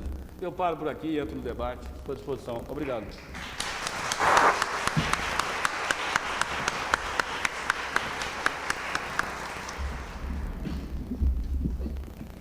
Está vendo, Milton? A gente contou com a sua capacidade de improvisação, deu conta do recado no tempo que nós combinamos. Exatamente. Eu queria, antes de abrir o debate, as perguntas, eu queria só pegar uma carona no que o Milton sinalizou agora, para dizer que, já que basicamente isso aqui é uma plateia de psicólogos, essa questão do Conselho de Administração querer fiscalizar psicólogos, que vocês não têm que admitir isso em hipótese alguma, ok? O Conselho de Administração não tem o menor direito de fiscalizar psicólogo. Isso é uma coisa totalmente equivocada que eles estão fazendo, um corporativismo tacanho, e que, felizmente, abriu-se um canal de negociações aí entre os dois conselhos. Criamos uma comissão que Coincidentemente, eu faço parte dessa comissão pelos psicólogos e nós estamos na iminência de estar assinando um protocolo de intenções onde os administradores reconhecem que a área de recursos humanos pode ser exercida pelos psicólogos. E nós pretendemos registrar isso num cartório e tal, que no futuro, se houver problemas dessa ordem, a gente vai entrar com uma ação declaratória na Justiça. Então, acho que é importante fazer essa sinalização, porque sabemos que as pessoas estão recebendo visitas ditas de fiscalização do CRA. Bom, vamos abrir para as perguntas. Naquele esquema as meninas estão aí para receber as perguntas por escrito. Agora, de qualquer forma, eu acho que, se alguém quiser se sentir mais à vontade, tem aquele microfone ali à disposição para vir fazer a pergunta de viva voz. Ou abrir o peito bem alto aí e falar aí mesmo. Não é bom que venha o microfone, porque nós estamos filmando e para gravar. Aí que nível vai. Ele viu. Esse aí nível vai.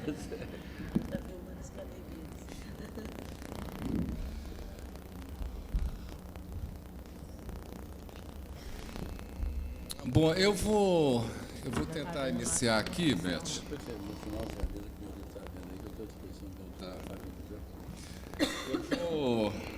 Quando você estava falando, você se referiu aí hoje à questão se pensa talvez numa terceira revolução industrial, ou numa outra revolução industrial, e eu estava me recordando, quando você está dizendo a questão da globalização, que ontem nós tivemos uma oportunidade de escutar a Denise na palestra dela sobre o corpo na história, onde ela levanta uma questão que eu achei muito interessante, da globalização, que ela diz que existe o corpo cidadão e o corpo consumidor, e que essa globalização globaliza somente o corpo consumidor.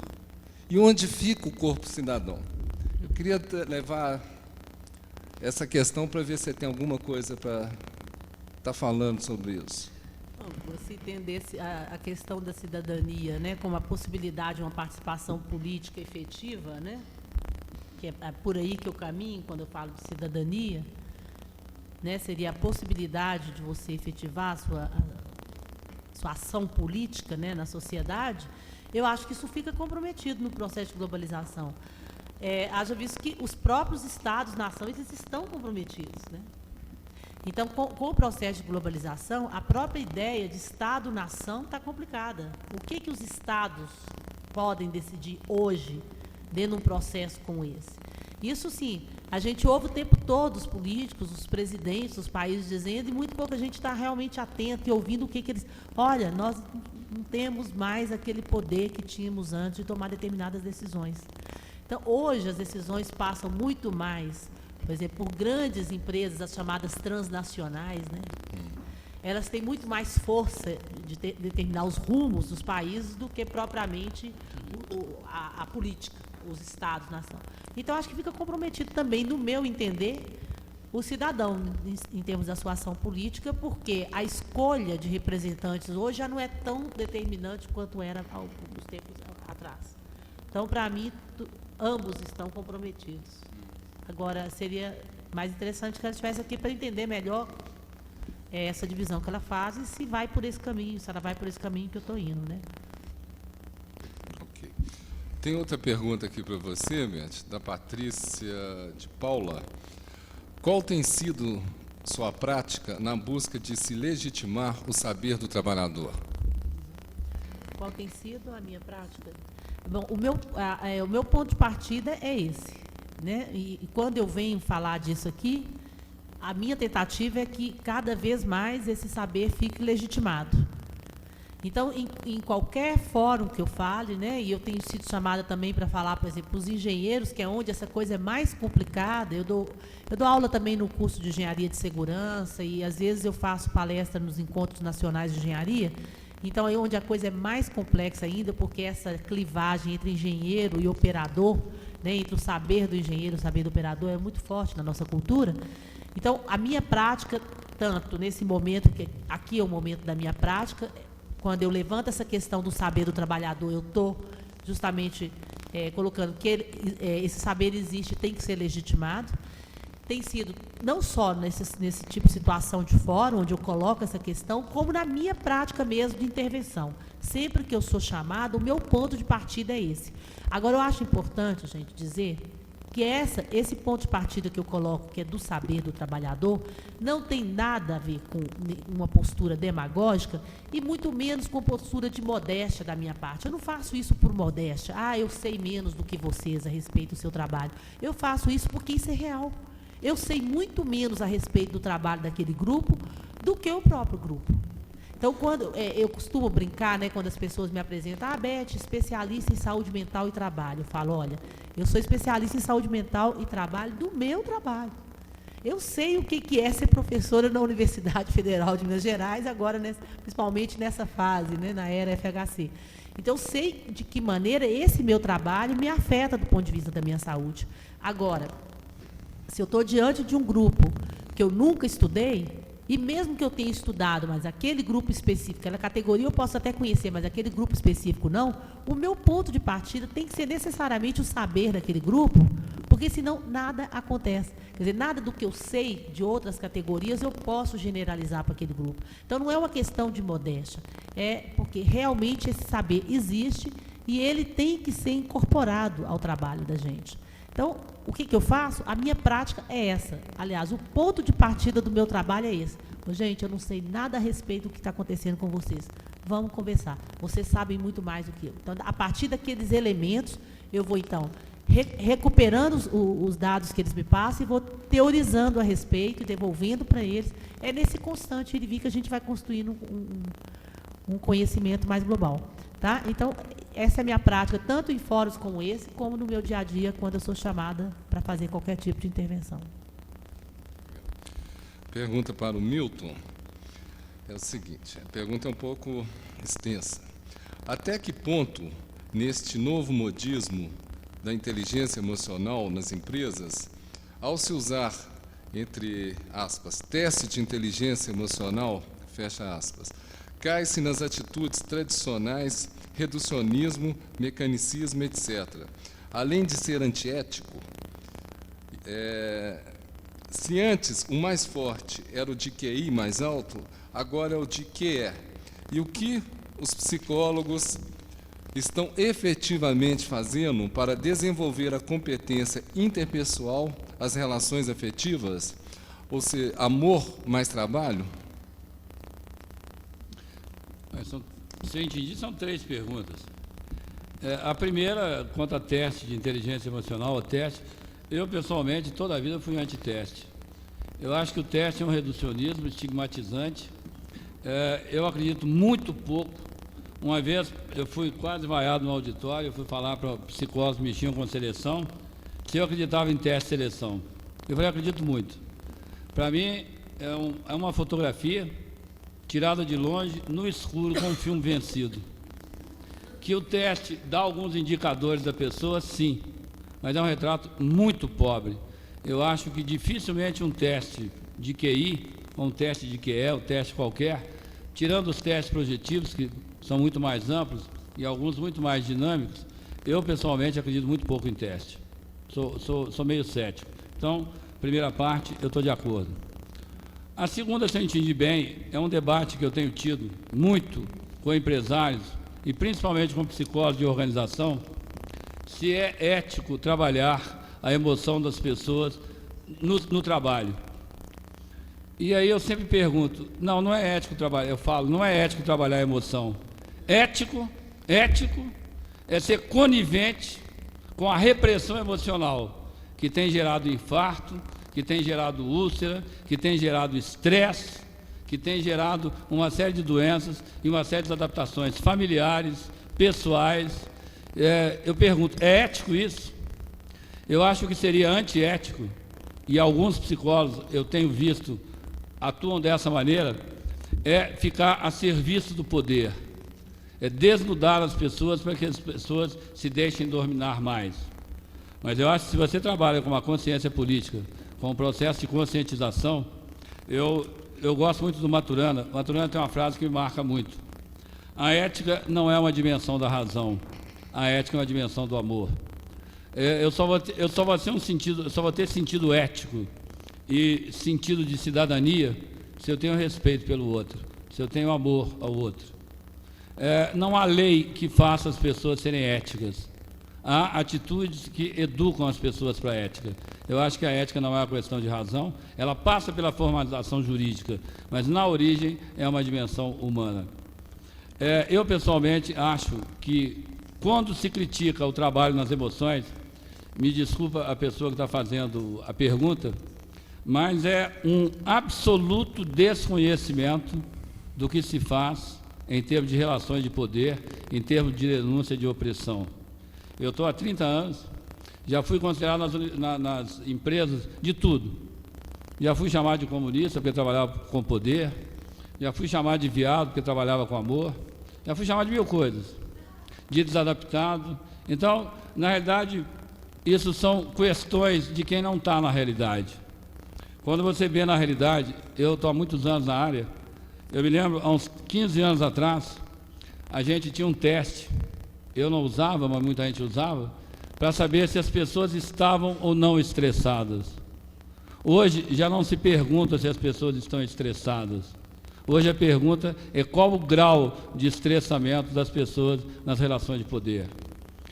O que eu tenho trabalhado muito, e aí eu me sinto absolutamente ético, não tenho compromisso nenhum com a direção das empresas, eu tenho direção com as pessoas da empresa.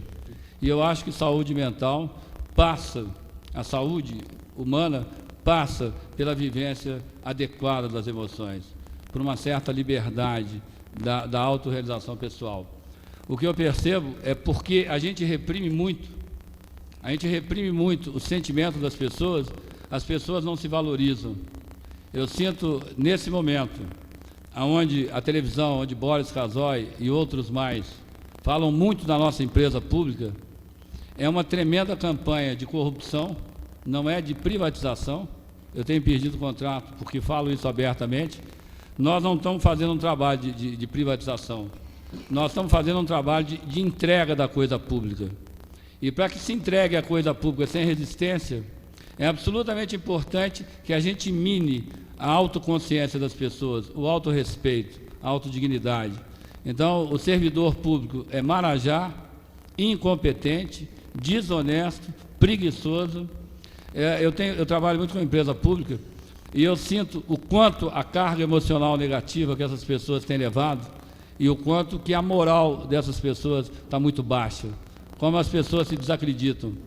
Eu sou muito marcado, cito no meu livro, o trabalho do Viktor Frankl e o trabalho do Bert Hellinger, um trabalho muito interessante, ambos escreveram sobre o campo de concentração, o psicólogo do campo de concentração, o outro, o coração informado, e eles fazem um belíssimo trabalho do que o poder nazista fez para transformar minorias atuantes, como os judeus, como os ciganos, como algumas minorias atuantes, foram massacradas. E passa exatamente pela perda da identidade, pela perda da relação de solidariedade, pela perda... Esse negócio de dizer trabalhar o amor existe. Trabalhe ou não, ele está em toda a relação humana. O problema é usá-lo para que as pessoas tenham mais confiança, mais solidariedade, para enfrentar as tensões cada vez maiores do mundo que a gente está vivendo. Me chama muita atenção, quanto mais a ciência tem evoluído, mais a nossa qualidade de vida tem caído. Tem melhorado computadores, melhorado a cirurgia, melhorado a medicina, tudo tem melhorado. Mas todos os indicadores sociais da qualidade de vida são terríveis. Aumento do tóxico, aumento da violência, aumento de distúrbios orgânicos, aumento de desadaptação psicológica. Trabalhando com laboratórios, a coisa que mais me chama a atenção, cada vez mais, o produto que mais se vende e mais se pesquisa, hoje são psicotrópicos. As pessoas tomam ansiolíticos, antidepressivos, sodoríferos, se vende barbaridade de produtos para distúrbios psíquicos, como se a gente simplesmente tomasse um remédio e resolvesse isso, porque a gente perdeu a dimensão da própria emoção. Tem várias perguntas aqui. Para Beth Antunes, do Marcelo Rezende. Concordo com você quanto à importância de um trabalho em equipe interdisciplinar. No entanto, na prática, nos deparamos com equipes ditas interdisciplinares, entre aspas, mas onde, na verdade, há uma política dominante que interfere na produção, privilegiando um saber de especialidade sobre a outra. Eu acho que é para você comentar. Eu acho que é uma excelente colocação, sim. Essa prática da interdisciplinaridade, ela é uma prática muito difícil. Então, quando a gente fala, e eu tinha um tempo limitado aqui para apresentar, fica parecendo que a coisa é simples. É uma prática de muito conflito, em que a gente, olha, nessa equipe que a gente trabalha, já teve médico, psicólogo, ergonomista, sociólogo, cientista político. Cada um tem um olhar. O fenômeno que a gente está estudando é o mesmo, cada um tem um olhar diferente. E até afinar os ponteiros, inclusive teoricamente, qual que vai ser o nosso ponto de partida, isso implica em muitos conflitos, inclusive na tentativa constante de uma disciplina querer se sobrepor à outra. Né? Eu me lembro de uma palestra do Henriquez, que ele fez aqui uma vez, sobre transdisciplinaridade, e ele começou dizendo, a primeira frase que ele disse nessa palestra, que toda delimitação de uma disciplina, ela é autoritária. O próprio ato de delimitar uma disciplina envolve um certo autoritarismo. Então, isso, no cotidiano, quando a gente está trabalhando em equipes assim, os conflitos são constantes. Tá? Então, eu não quis dar a impressão de que isso é simples, e que esse tipo de coisa que o Marcelo, né, que está comentando, que não ocorra. Isso ocorre o tempo todo. Há tentativas de uma disciplina se sobrepor à outra, se considerar mais importante do que a outra. Agora, eu acho que nesse momento que a gente está de amadurecimento da nossa equipe, isso aí acho que já passou relativamente. Porque a gente já afinou o nosso modo de abordar a realidade. Por onde que a gente vai começar? Qual que é o nosso ponto de partida? Então, isso nos orienta muito, porque a finalidade é compreender uma dada realidade e não impor a nossa disciplina àquela realidade. Então, no momento que a gente entrou num acordo a esse respeito, tudo fica muito mais fácil. Porque tem determinados momentos em que a medicina conta mais forte, dependendo dos dados que estão vindo. Tem outro momento que a ergonomia se torna mais importante, um outro momento que é a psicologia. Então, na medida que a gente parte da realidade para retirar os elementos de compreensão teórica, isso facilita e reduz bastante esse tipo de conflito, porque aí já não é mais uma disciplina que vai se impor à realidade, é a realidade que vai se impor à disciplina, então inverte. Então, acho que nessa perspectiva facilita o trabalho da gente, mas sem dúvida que essa observação sua é pertinente. Agora é uma questão para os dois. Em meio à globalização e eminência de desregulamentação das profissões, além da polêmica gerada entre administradores e psicólogos, o que poderíamos eleger como específico do trabalho do psicólogo organizacional? Você quer comentar primeiro? Essa pergunta tem me sido feita, o que a gente vai fazer diante da chamada globalização, que tem aspectos positivos, mas eu tenho muito medo dessa palavra. A globalização, no meu entender, passa também por um discurso neocolonialista de imposição de tecnologia e de dominação de povos menos desenvolvidos. O chamado neoliberalismo, para mim, é uma das maiores sacanagens que se fez, é uma das maiores formas de concentração de renda, é uma das maiores formas de desadaptação das pessoas, mas é uma realidade com a qual a gente tem que conviver até que haja uma mudança na história. Eu acho que a única saída hoje das pessoas, eu tenho muito medo, dentro dessa globalização, do conceito de empregabilidade, que é dizer, olha, ninguém garante mais o emprego, você que tem que garantir o seu emprego, você que é responsável, você que tem que desenvolver a sua capacidade. Eu até em termo concordo em parte. Eu acho que cabe a nós despertar nas pessoas. As pessoas, de modo geral, são muito acomodadas. Nós temos um potencial de aprendizagem muito grande, mas impera muito a lei do menor esforço. A gente estuda muito pouco, a gente procura muito pouco as coisas. E na nossa cultura há uma tradição, uma vez empregado, por exemplo, eu quando criança, eu era do interior, o meu sonho era passar num concurso do Banco do Brasil, que uma vez passado o concurso do Banco do Brasil, não precisava fazer mais nada, estava garantido para o resto da vida. E isso acabou. Na realidade, ser empregado do Banco do Brasil hoje é uma merda, ganha mal, é pressionado para danar, então isso acabou. nós temos que desenvolver, ajudar as pessoas a desenvolver o máximo dos seus potenciais de aprendizagem, para que elas sejam o sistema que precise delas e não elas precisem tanto do sistema. Se bem que isso é muito abstrato, um depende do outro. Ok. Ô, gente, infelizmente, eu vou ter que encerrar as perguntas, porque, pela hora, eu tenho mais 10 questões aqui na mesa, tá ok? Beth, você comentar assim? Eu acho que essa questão de qual que é a especificidade do psicólogo permanece dentro do que eu tinha dito. Para mim, ele continua sendo, independente de a gente estar passando por um momento, né, que é um momento de maior complexidade, até porque a gente não tem condições de compreendê-lo, porque ainda está acontecendo, ainda está em processo. Eu acho que isso não invalida aquela especificidade que eu falei que é do psicólogo, de agir sobre a questão da organização do trabalho, sempre em equipes interdisciplinares, porque o olhar de cada um complementa, né, para você visualizar o objeto na sua globalidade. Então, mesmo dentro de um processo de globalização, que a coisa se torna muito mais complexa realmente, eu acho que o psicólogo ainda permanece dentro daquela especificidade, de entender a questão da saúde mental, de que maneira esses novos processos de trabalho interferem na saúde mental dos indivíduos e de que forma a organização do trabalho pode ser adaptada de modo a reduzir o problema. Agora, sempre em equipes, porque, inclusive, tem determinados fenômenos que surgem agora, que são fenômenos que praticamente exigem. Por exemplo, o problema da LER, que eu estou pesquisando há 5 anos, ele impõe que as equipes funcionem de maneira interdisciplinar, porque nem o olhar do médico isoladamente, nem do psicólogo, nem do ergonomista, nenhum desses olhares é suficiente para perceber o fenômeno LER, por exemplo, toda a sua complexidade. E é um fenômeno que vem justamente dessa reestruturação produtiva, quer dizer, um dos fatores, né, é esse processo, a globalização, a intensificação das exigências no mundo do trabalho, etc. Então, acho que permanece aquele olhar do psicólogo, mas sempre atento a essa questão de que ele tem que estar ao lado de outros profissionais que vão ajudá-lo a entender melhor o fenômeno que está sendo estudado. Mas, para mim, a especificidade ainda continua sendo essa, o fato psíquico e a questão da saúde mental no trabalho.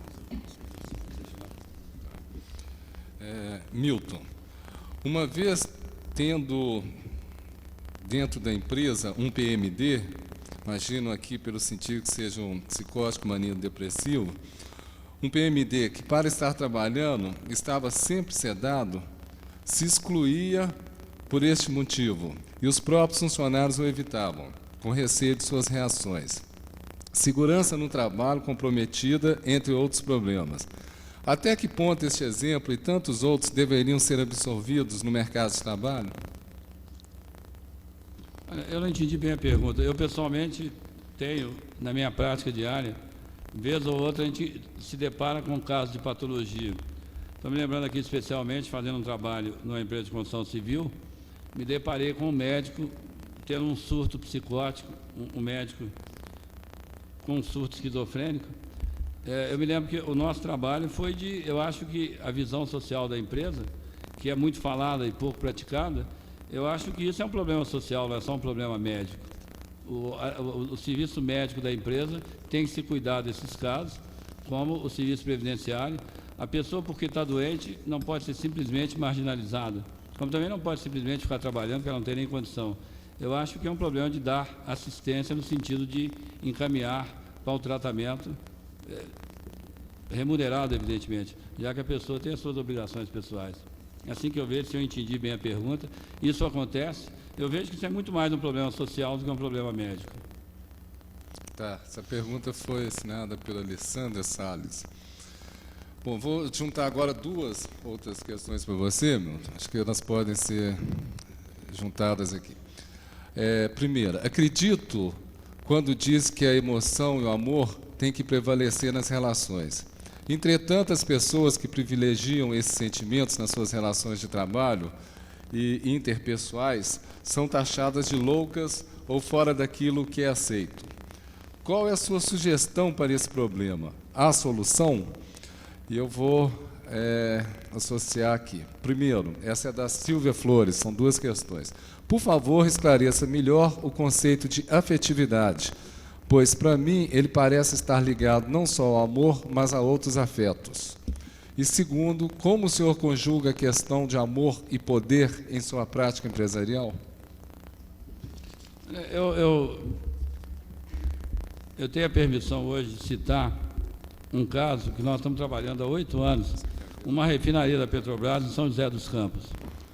Essa refinaria passou por um período de greve muito forte, uma greve muito desgastante para todo mundo, onde o poder na refinaria de um meu amigo pessoal, que faz a introdução do meu livro, hoje amigo pessoal, Brandão, onde o Brandão foi um verdadeiro déspota. Brandão atuou, logo depois da ditadura, como um sargentão numa paraestatal. Só faltou pedir que a polícia atirasse nos grevistas. Há 8 anos que a gente faz um trabalho de mudança da cultura e quando se fala que é ingênuo trabalhar as relações de afeto e trabalhar as relações amorosas, isso é muito mais um preconceito do que uma realidade. Eu tenho feito trabalhos muito longos, não são trabalhos, não é uma intervenção de 15 dias, não é uma intervenção, não é um seminário. Muita gente tem uma ideia extremamente ingênua, faz um seminário e tudo vai mudar, como se nós, psicólogos, tivéssemos tirado o coelho da cartola, feito uma grande mágica e mudado as pessoas. Primeiro que eu não trabalho com o conceito de pessoa individualizada, pura. Eu acho que nós todos fazemos parte de relações de poder. Relações de poder na família, relações de poder no trabalho, relações de poder na sociedade. Pessoalmente, como pergunta, como associar o poder? Hoje, eu tenho uma posição privilegiada, eu só faço trabalho de mudança cultural e de trabalhar as emoções das pessoas se o poder é o primeiro a se envolver. Quando eu chego na organização e o poder fala, olha, trabalhe a nossa cultura, mas nós não vamos participar, eu pessoalmente não trabalho mais. Acho que aí, eu trabalhei muito tempo, eu me lembro, há 20 e tantos anos atrás, a gente trabalhava com níveis intermediários e, na realidade, quando a gente aumentava o nível de criticidade interna, o nível de consciência política e o nível de criticidade, o poder ficava bem incomodado, as pessoas no poder ficavam emputecidas, sabe? Dizia que a gente era subversivo, que estava adaptando as pessoas, que a empresa tinha problema, depois que nós entramos tinha muito mais e muita gente era mandada embora. O que eu aprendi, ou a gente conscientiza antes o poder, o quanto ele é déspota, o quanto ele é desumanizante. Eu falo muito no Brandão, porque Brandão escreve a introdução do meu livro, e houve um instante no trabalho da refinaria, que eu tive que fazer uma confrontação muito forte com ele, e ele deu uma porrada na mesa, deu um grito e me botou para fora da sala dele. Eu falei, Brandão, tudo bem, mas nós combinamos que você tem um compromisso ético comigo e com a cultura. Como você é um ser muito explosivo, vamos conversar depois. Saí, fui tomar café e voltei de tarde. Então é o seguinte, o que eu não percebo é a segurança de nós, psicólogos, de enfrentar o poder. A gente normalmente é muito medroso diante do poder. Eu sou considerado, às vezes, muito agressivo, às vezes eu sou considerado inconveniente, mas eu prefiro ser inconveniente do que conivente. Então, eu, eticamente, como trabalho, estou falando da minha maneira, não sei se é a melhor, estou falando da minha maneira, não sei se é a melhor ou a pior, é a minha maneira. Não trabalho as emoções das pessoas se o poder não se envolver.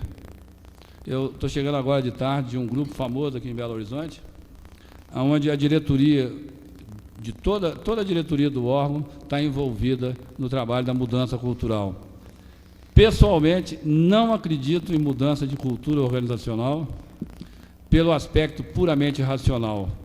Acho que isso é um paradigma da racionalidade, um paradigma superado. Sei que o que eu estou falando é discutível, é questionável, mas aí eu me ancoro em 30 anos de experiência. Em algumas empresas trabalhei 11 anos, 12 anos. Eu tive a oportunidade de fazer um trabalho na Andrade Gutierrez, continuado, de 11 anos. Fiz um trabalho no EMPA de 12 anos, trabalhamos nessa refinaria há 8 anos. Eu só entendo que você mude realmente uma cultura se você investe prolongadamente. Não acredito que seja um evento. Eu acho que é todo um processo extremamente complexo, onde você tem que avaliar centenas de variáveis simultaneamente. Não existe uma verdade para nenhuma organização. Cada organização tem que criar o seu modelo, o seu estilo, o seu momento, tem que ser tudo adaptado. Se é uma coisa que a experiência me deu, é abandonar todos os modelos, ter algumas crenças básicas, ter algumas convicções e trabalhar com o grupo em cima, na dimensão do grupo. Então você vai me dar uma carona aí para a pergunta da Miriam Moreira. Eu gostaria que você falasse um pouco mais sobre as suas referências para trabalhar a emoção nas relações. A teoria da complexidade tem influências teóricas? Quais? Atualmente tem. Eu diria atualmente tem. Nesses 30 anos de formado, 31 anos de formado, eu tenho tido a coragem de me refazer várias vezes. Tenho tomado alguns sustos, tenho dificuldade de aceitar alguns textos. Eu me lembro há uns anos atrás, quando eu li um texto do Maturana, dizendo que todo ser vivo tem emoção, que até inseto tem emoção, que quando você acende a luz de noite na cozinha, que a barata sai correndo para lá e para cá, ela está tendo uma crise emocional. Quem teve a crise emocional fui eu. Eu fiquei várias noites sem dormir, pensar o que ele estava dizendo, porque eu acredito muito nele. E o Prigogine tem me deixado sem dormir várias noites. Sofri muito para entender Prigogine, tive que contratar um professor particular de física, tive que estudar um pouco de matemática, não a física experimental, mas a física enquanto filosofia de ciência, para entender. Acho que ajuda muito sim, em termos de mostrar que tudo na natureza, tudo no universo, são formas de energia que se transformam. E eu, pessoalmente, estou convicto, certo ou errado, posso estar errado, vou tentar defender isso. O amor é uma transformação da emoção que cria uma dimensão de tempo e espaço e que cria uma dimensão de reconhecimento do outro. Quando a gente estuda a teoria da paixão, é um negócio muito importante. A dor humana que mais dói não é parto, não é parto, não é renal, não é dor de infarto. A dor que mais dói é a dor da separação dos amantes. Quando a gente se separa por um motivo qualquer, um motivo moral, não um motivo do desgaste. Aqui eu acredito que ninguém tenha passado por isso, mas se alguém passou, sabe o que eu estou falando? É uma dor que não tem fim. É uma dor de uma dimensão fantástica. E eu acho que quando a gente estuda a teoria da complexidade, a gente começa a entender como certas mobilizações internas energéticas provocam certas transformações na nossa estrutura molecular, tanto cortical como subcortical, como várias regiões cerebrais. Eu não acredito no cérebro como região, acredito num todo, mas algumas mudanças são feitas. E eu acho que se a gente vai por esse caminho, se a gente estuda um pouco da termodinâmica, um pouco de princípios da teoria da complexidade, que não é necessariamente a física foi o modelo, mas como o próprio Prigogine diz, nós temos que ir além da física. É um grande humanista, ele não é apenas um físico-químico, é um grande humanista.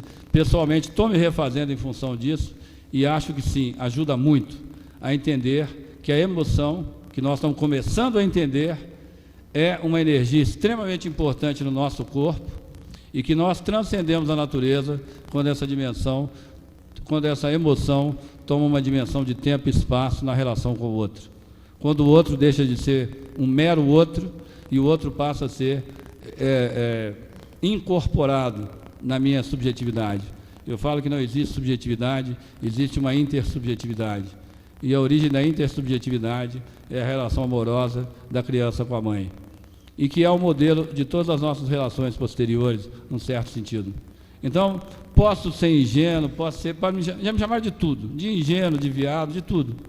Posso ser isso tudo, mas acredito nisso piamente. E tenho trabalhado com muito ardor, tenho estudado muito, e acho que um dia, se eu não conseguir, alguém vai trabalhar nessa direção, de nós pararmos com o idealismo, pararmos com um certo objetivismo, pararmos com uma certa visão de ciência desumanizante, descorporificante, e estudar uma ciência, como diz o Prigogine, uma ciência encarnada. Até citando uma frase dele, eu não tenho medo de utopias, eu tenho medo de instante que as utopias não têm sentido.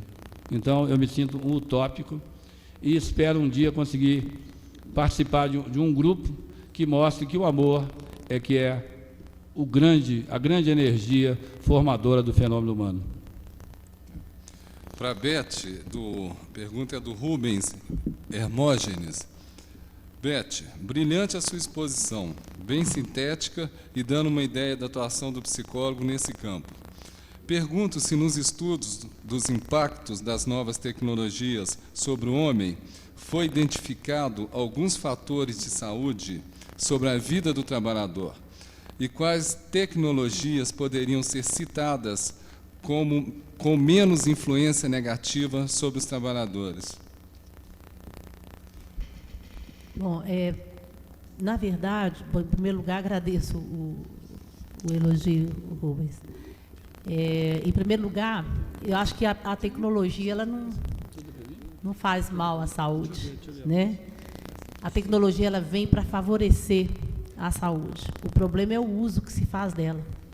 Então, é uma coisa que cada vez mais eu tenho clareza, e eu tenho estudado empresas de ponta, né, com tecnologia de ponta, e aquelas inovações tecnológicas, elas só vêm para favorecer no sentido de trazer mais conforto, menos esforço físico, inclusive. Hoje a gente vê cada vez mais clara a transposição da força física para um esforço mais mental, né? Agora, o uso que se dá a essa tecnologia é que é o grande complicador. Então, aquele computador que a gente usa de uma maneira extremamente confortável em casa, é claro que nenhum de nós trocaria. Só quem ainda não passou por isso aí, né? Quem já transitou da máquina de escrever para o computador não volta mais. Por quê? Porque o computador só traz conforto para a gente. O que a gente faz no computador é muito mais do que a gente faz na máquina elétrica. O problema é que esse computador também, quando é colocado no mundo do trabalho, ele vem para favorecer o aumento da produção.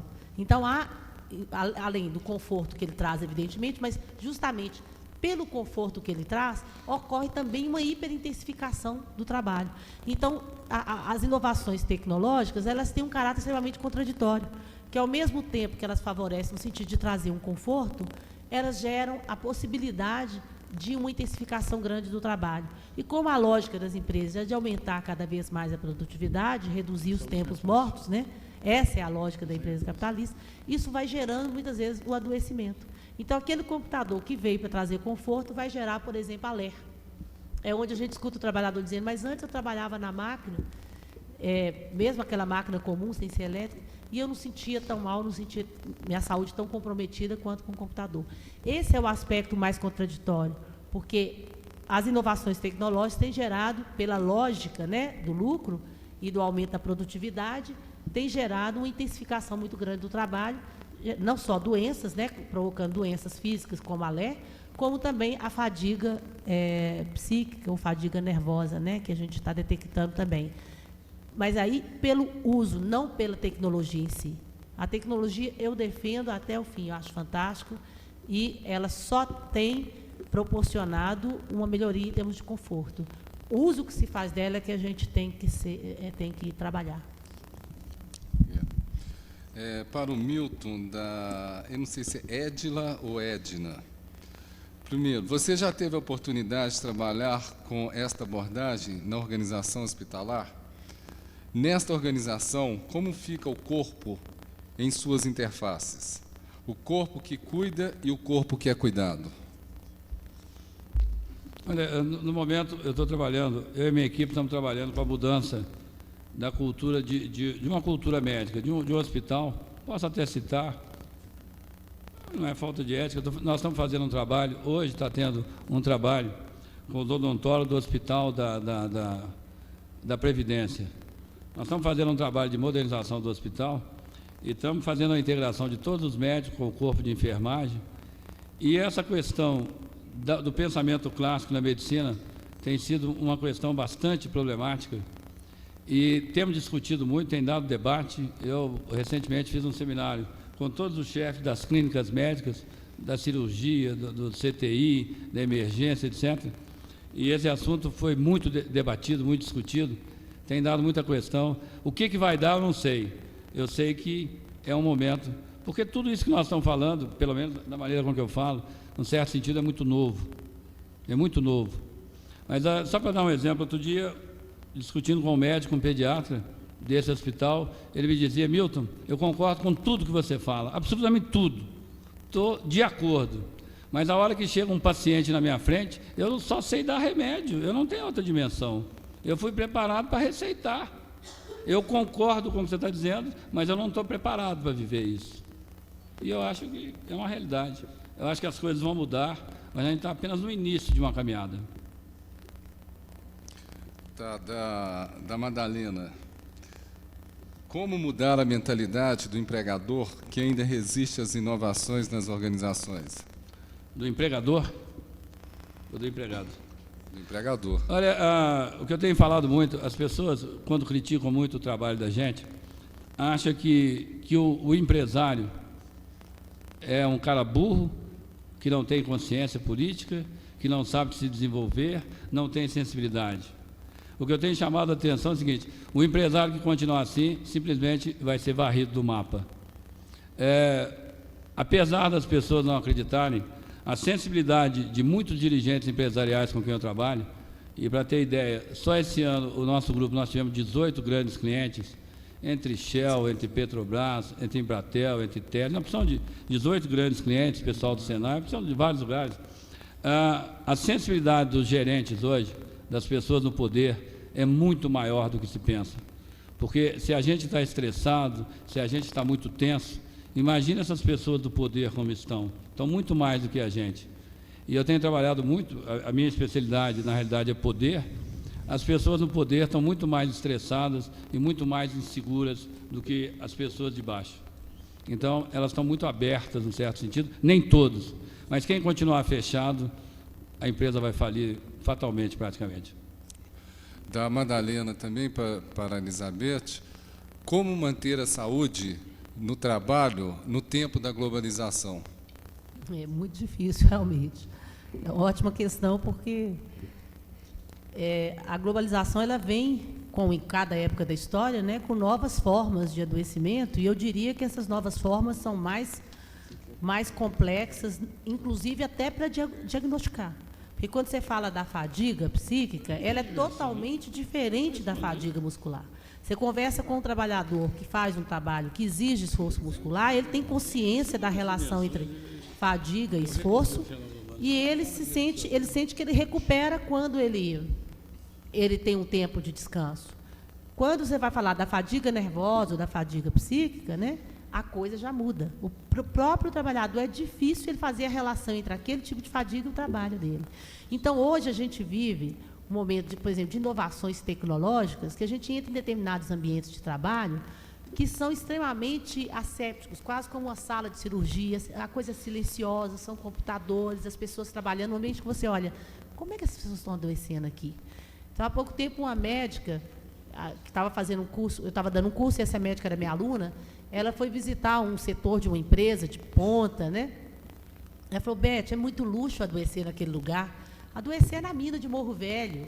Ali sim que você adoece. Eu falei assim: olha, o nosso desafio hoje é esse mesmo, porque você mostrar os fatores de adoecimento na mina de Morro Velho, eu acho que isso é relativamente fácil, porque é tão agressivo o ambiente que é visível. Agora, você entra nesses ambientes hoje de ponta, muito mais difícil você detectar e explicitar o que está gerando o adoecimento e o sofrimento das pessoas ali dentro.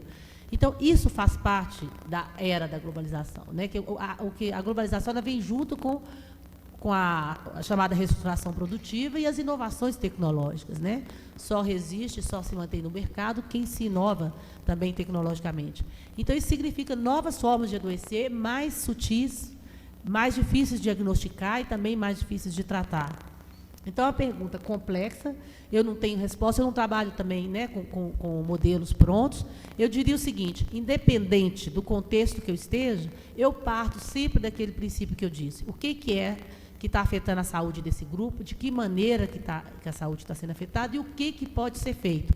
Mas, como eu disse também no momento da minha fala, com muita humildade, cada vez mais humildade, porque eu acho que não tem resposta simples para questões complexas. E o problema da globalização é um problema não só complexo, como ainda em processo. Então, não temos resposta para ele ainda, né? Não estou pregando o imobilismo, acho que tem muita coisa a ser feita, mas fazer com humildade, né, e com realismo. Tá? A gente não vai encontrar soluções fáceis para essas questões, não. E não tem uma fórmula. Obrigado. Para o Milton. A proposta de resgate da unidade do ser, símbolo característico da modernidade. Em meio às dissoluções e a proposta de resgate da unidade do ser, símbolo característico da modernidade, em meio às dissoluções e fragmentações trazidas nesses tempos pós-modernos, não estaria sendo renegada a dimensão inconsciente e de processualidade? Absolutamente, não está sendo negado nada. É uma das dimensões humanas. Eu acho que o perigo é ficar muito baseado em um conceito e explorar. Recentemente, a Mariana até assistiu um debate extremamente desagradável com um psicanalista, onde pega uma dimensão do inconsciente e não quer ver outra coisa, só vê aquilo, só vê aquilo. Isso é uma das dimensões humanas. E eu acho que o pós-moderno, a reação pós-moderna, é exatamente por essa fragmentação. Quanto maior a fragmentação, maior a necessidade do resgate da integralidade, do resgate da unidade. O inconsciente não me incomoda, é uma das dimensões, e não acho que ninguém vai negar isso. Qualquer pessoa lúcida seria uma imbecilidade negar. E não acho que uma visão global negue a visão do inconsciente. Discuto sim o problema do determinismo do inconsciente. Quando você estuda física moderna, a noção de determinismo é absolutamente insustentável, matematicamente, experimentalmente. Então, se no universo não se consegue se defender o determinismo, o nosso corpo, sendo parte do universo, não seria uma exceção tendo um determinismo em si. Seria uma contradição com todo o pensamento atual. E a última questão nessa mesa, da Berenice Fortunati, para o Milton. Como você tem uma postura ética em relação... como você tem uma postura crítica em relação aos testes, o que você sugere como forma de avaliação num processo de seleção? Qual a sua opinião sobre as dinâmicas de grupo? Olha, eu prefiro 1000 vezes um teste numa dinâmica de grupo, desde que seja claro que a pessoa está sendo testada, a pessoa está sendo observada, para que ela não seja manipulada. Eu acho um teste, você avaliar o desempenho prático, porque diante de um grupo, você tem ali todos os problemas que você tem normalmente. Eu acho o grupo muito menos artificial do que um teste. E depois, no grupo, embora você sujeito a todas as suas contingências do momento, pode te influenciar o seu estado com a família, o seu estado, a necessidade do emprego, etc., etc. Você está influenciado por 1000 coisas. Você é muito mais natural, você está muito menos artificial. Você tem ali, nos fenômenos do grupo, uma maneira de observar a pessoa mais em ação, uma avaliação de desempenho. O que eu questiono é quais são os critérios de avaliação dessa pessoa. Quem determinou esses critérios, quais são esses critérios? Esses critérios são de conveniência de quem? Agora, pessoalmente, eu acho a avaliação numa dinâmica de grupo muito mais rica do que através de um teste de aptidão. Eu, pessoalmente, gosto muito mais, ou acredito, em parte, na avaliação dinâmica de grupo e acredito muito pouco em avaliação de teste. Tá, ok. Bom, antes de encerrar, eu estou achando interessante a discussão dessa mesa, que ela está dando gancho, inclusive para a próxima, que vai iniciar agora, que é sobre a avaliação de sujeitos, questões teóricas, práticas e éticas. Eu acho que várias perguntas que foram colocadas aqui poderiam estar sendo endereçadas lá para essa próxima mesa também. Como também está dando um gancho para amanhã às 10 horas, que é a palestra 3, Psicologias e Tecnologia, as Árvores de Conhecimento, que é uma proposta nova que está aparecendo aí, que é, inclusive, a forma da gente estar dando continuidade a essas discussões, porque ela, pegando a parafernália que eu estava falando do Milton, essa árvore do conhecimento é pela aplicação do software em educação, organização, saúde, hospitalar, etc. Então, é uma coisa inovadora que está vindo aí, que a gente está até muito curioso para escutar. E Eu queria dizer que o livro do Milton está à venda aí fora, Energia Emocional, Base para Gerência Eficaz, e está aqui para quem quiser o autógrafo. E queria agradecer muito, Elizabeth, ao Milton, a gentileza de acatar o nosso convite, esperando que na próxima vez a gente possa estar juntos novamente. Muito obrigado. Eu que agradeço também. Obrigado.